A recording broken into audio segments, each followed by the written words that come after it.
She was standing alone in the candlelight when she heard her husband's voice. It came from behind the half-closed library door, low and tired, meant for the ears of his closest friend, Lord Ashby. But the words slipped through the wood like a cold draught and settled into her chest.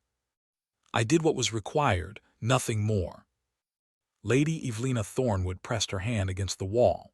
The silk of her gown suddenly felt too heavy, as if the fabric itself understood what she had just become. A requirement, a duty. She had been married to the Duke of Thornwood for 11 months, and in 11 months he had never once spoken of her with warmth. But to hear it stated so plainly, so quietly, that she was nothing more than an obligation fulfilled, cracked something inside her that she did not know could still break. She had walked into that marriage with a heart full of timid hope. Her family's estate had been drowning in debt, a ruin her father's gambling had carved deep and wide. When the Duke of Thornwood offered a union that would settle every creditor and save her younger sisters from scandal, Evelina had believed it was more than a transaction. She had believed, foolishly, that he had seen something in her. That perhaps the stern, handsome man with the gray eyes and the silent manner had chosen her for a reason beyond pity. She had spent months trying to earn his affection. She learned the names of every servant, organized his household accounts, sat through tense dinners where he spoke only of weather and estate reports. She had worn the colors he once mentioned liking, read the books he left on his desk, and waited every evening in the drawing room with tea prepared exactly the way he preferred it. He had never come. And now, standing in the corridor with the laughter of the distant ballroom echoing behind her, she realized that she had been waiting for love that would never come. Alexander Thornwood did not see a wife when he looked at her. He saw a signature on a contract. She did not cry. She had cried too many nights already, quietly into her pillow so that no maid would hear. Instead, she straightened her spine, walked back to the ballroom with a face as calm as porcelain, and smiled at the guests as if her heart were not bleeding through her ribs. That night, she danced with Lord Ashby, laughed at his wit, and did not once glance toward the tall, shadowed figure of her husband watching from the corner. She did not see the way his jaw tightened, or the way his fingers curled around his glass. She had stopped looking. The days that followed were draped in a strange, hollow quiet. Evelina moved through Thornwood Hall like a ghost who had finally accepted her death. She no longer sought out her husband's company. She no longer arranged her schedule around his. When he appeared at breakfast, she greeted him with polite indifference and returned her attention to the letter in her hand. The silence between them grew from uncomfortable to familiar, and then to something colder. She stopped hoping he would fill it. Instead, she filled her own hours. She began visiting the tenant cottages on the estate's eastern edge, a cluster of damp, crumbling homes that the previous steward had neglected for years. She brought baskets of bread, asked the mothers about their children's fevers, sat with the elderly and listened to their stories. The tenants, at first suspicious of a duchess who dirtied her hems, soon began to smile when they saw her coming. They called her the lady with kind hands. She liked that name. It gave her a purpose that the title of duchess never had. Her absence from the main house did not go unnoticed. Alexander found himself walking into empty rooms, expecting to see her bent over her embroidery or reading by the window. He would stand in the doorway of the morning room, stare at the vacant chair, and feel a prickling irritation he could not name. He told himself it was simply the disruption of routine. He had grown accustomed to her quiet presence, that was all. It meant nothing. Then one afternoon, from his study window, he saw her walking across the lawn with a man he did not recognize. The stranger was tall, dark-haired, and carried a leather satchel stuffed with papers. Evelina was smiling at him, her face lit with an animation Alexander had not seen in months. She laughed at something the man said, and the sound carried faintly through the glass, light and unguarded. Alexander's pen snapped in his grip. He summoned his steward that evening. The man's name was Julian Blackwood, a newly hired secretary brought on to assist with the estate's charitable projects, a recommendation from Lord Ashby. He was educated, well-spoken, and utterly dedicated to his work. Alexander dismissed the steward with a curt nod, but jealousy had already taken root in his chest, sharp and poisonous. He did not recognize himself in that feeling. He had never been a jealous man. He had never needed to be. Evelina, unaware of the storm brewing in her husband's study, continued her work with Julian Blackwood on a plan to rebuild the tenant's schoolhouse. She found his company easy and respectful. He treated her ideas as valuable, never interrupted, and never once looked at her as if she were a decorative burden. It was not love, not even the whisper of it, but it was kindness, and kindness had been in short supply in her marriage. One evening, as she returned to the hall with mud on her boots and wind-tangled hair, she found Alexander waiting at the foot of the grand staircase. His arms were crossed, his expression carved from stone. "You were with the steward again," he said, not a question. "I was with Mr. Blackwood, yes. We were surveying the old schoolhouse roof." It is not appropriate for the Duchess of Thornwood to spend her days trailing after a secretary. Evelina paused on the step, a flicker of something hot and rebellious rising in her throat. "I was not trailing. I was working. Something I assumed you would approve of, since you have so little interest in how I spend my time." His eyes narrowed. "I am still your husband." "You have been my husband in name only since the day we wed," she said quietly, and the words fell between them like stones into still water. "You made it very clear that I was a duty to you, your grace. I am simply trying to be useful within the boundaries you have set." She did not wait for his reply. She climbed the stairs with her heart hammering, and she did not look back. If she had, she would have seen the crack in his composure, the way his hand reached out and then dropped, the way his breath left him in a ragged exhale. She would have seen the first fracture in the wall he had built around himself. But she did not look. The weeks that followed were a careful, painful dance of avoidance. Evelina filled her days with the schoolhouse project, visiting the tenants, and taking long solitary walks through the woods that bordered the estate. She began to rebuild herself not for him, but for her own survival. She wrote letters to her sisters, rediscovered the pleasure of sketching the landscapes she had loved as a girl, and slowly shed the desperate, yearning version of herself that had spent too many nights weeping into her pillow. That woman was gone. In her place stood someone quieter, stronger, and far more distant. Alexander watched the transformation with growing unease. He noticed the way she no longer flinched when he entered a room, the way she no longer searched his face for approval. Her smiles, once so rare and tentative, were now given freely to others. To the cook's young daughter, to the elderly groundskeeper, to Julian Blackwood. The jealousy that had taken root now twisted into something more painful. It was loneliness, sharp and cold, and it sat beside him at every meal, walked with him through every corridor, and lay down beside him in his empty bed. He found her sketchbook one afternoon left open on the bench in the orangery. He had not meant to pry, but the image on the page stopped him cold. It was a drawing of the Thornwood estate viewed from the hill, every detail rendered with tender precision. In the margin, in her neat handwriting, she had written a single sentence. "I tried to belong here." The past tense of it struck him like a physical blow. She had tried. She had stopped trying. He had not even noticed when it happened. He closed the book and pressed his forehead against the cool glass of the orangery window. Something was shifting inside him, a realization that felt like waking from a long sleep. He had married her to save her family's name, yes. He had told himself it was duty, honor, the obligation of a man with wealth and power. But the truth he had buried beneath years of self-discipline and fear, was that he had wanted her from the first moment he saw her at a country assembly 3 years before.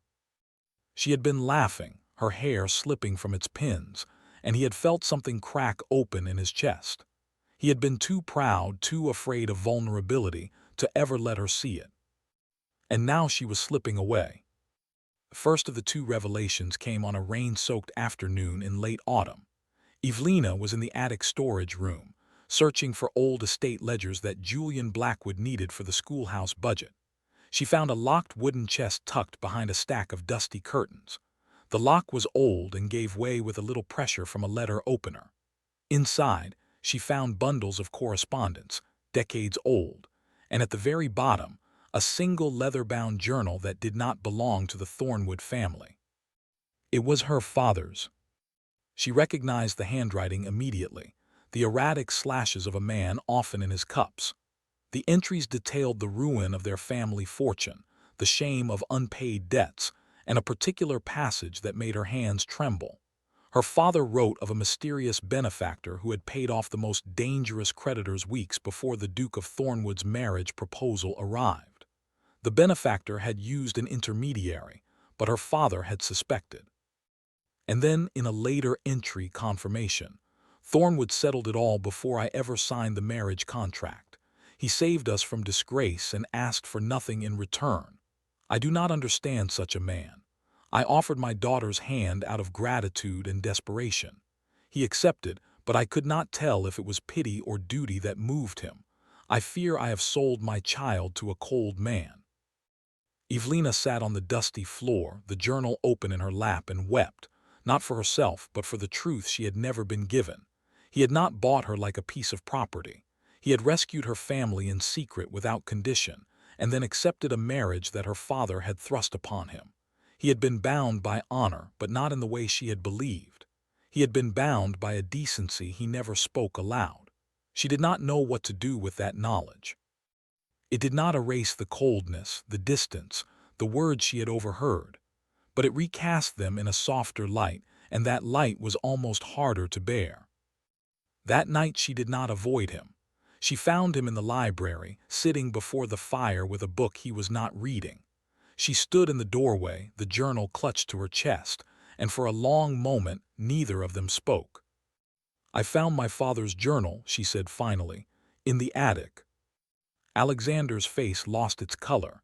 He set the book aside and rose slowly, as if bracing for a blow. "Evelina, you paid his debts before the proposal. You saved my sisters from ruin before anyone even knew." He said nothing. His silence was a confession. "Why didn't you tell me?" Her voice cracked. "All this time I thought I was a transaction. I thought you saw me as a burden you were forced to carry."